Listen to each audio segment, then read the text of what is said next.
আসসালামু আলাইকুম। Hi guys, এই হলো আমাদের হাটার গ্রামের ফসলের মাঠ। কৃষকরা এই ফসল ফলায়। অনেক সুন্দর একটি মাঠ। প্রতি বছর এই মাঠ থেকে 3টি ফসল উৎপন্ন হয়। যদিও এই মাঠটি আস্তে আস্তে ছোট পর্যায়ে হয়ে যাইতেছে, কারণ এখানে বাড়িঘর এসে যাইতেছে, অনেকে বাড়িঘর করে ফেলেছে। তাই এই মাঠটি আস্তে আস্তে কমে যাইতেছে।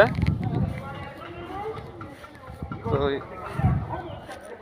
অনেক সুন্দর এই মাঠটি। এখন ধান আবাদ হয়েছে, মাশাআল্লাহ অনেক সুন্দর ধান হয়েছে। আপনারা যদি লক্ষ্য করেন দেখতে পাবেন, আর কিছুদিন পরে এই ধান পেকে যাবে। অনেক জমিতে ধান পাকা শুরু হয়েছে। তো এই অনেকদিন কষ্ট সাধনার পরে কৃষকদের উচ্চ ফলন যখন পায়, তখন তাদের মনে একটি আনন্দ খুশি দেখা যায়। আল্লাহ যেন এই ধানের মধ্যে বরকত দান করে। সবাই দোয়া করবেন যেন ফলন ভালো হয়।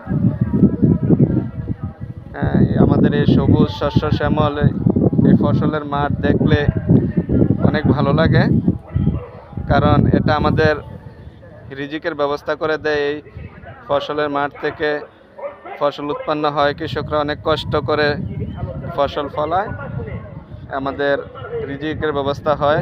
আল্লাহ তাআলা যেন আমাদেরকে রিজিক বাড়িয়ে দেন, কৃষকরা যেন সহজে ফসল ফলাইতে পারে। আল্লাহ যেন তাদেরকে তৌফিক দান করেন, কারণ আমরা অনেকেই কৃষি কাজ থেকে বের হয়ে যাচ্ছি।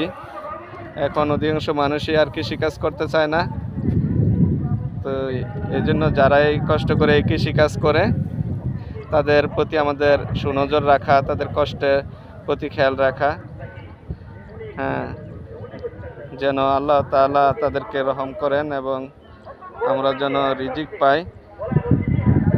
অনেক সুন্দর এই ফসলের মাঠ, সবুজ বন। হাটার গ্রামের বাঙ্গরা স্কুল এবং মাঠের পূর্ব পাশে এই মাঠটি